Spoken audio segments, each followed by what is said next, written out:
mas malaking ang impact nito ay documented one na naging epekto ng magandang performance ng katarungang pambarangay o lupong tagapamayapan ng barangay poblasyon is on the economic activity. I observe nga there is a tremendous increase of the number of business establishments na nag-register sa barangay poblasyon alone.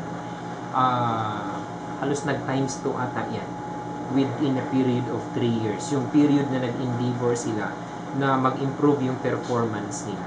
So malaki yung improvement kasi may mga nagpa-file ng case sa kanila. Definitely, ititreat yan ng lupon. Kaso ang mga cases na ito ay related to demand of payments. Karamihan sa mga nagdi-demand ng payment ay yung mga pautang. Kaso lang hindi registered. Kumbaga hindi lehitimong business activity within the barangay. So what they are doing, pinapaliwanag nila sa mga individual business operators na ito with regards to lending na maaring hindi tanggapin yung reklamo nila with regards to demand of payment kasi they are not registered business individuals in the barangay.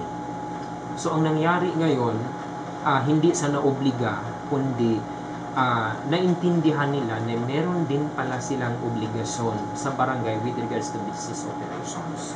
So para ma-accept yung cases nila na pinafile before the barangay with regards to demand of payment doon sa nanghiram sa kanila, kung sino yung naglo-loan sa kanila, they have to register or magsisecure sila ng barangay permit for their business operations.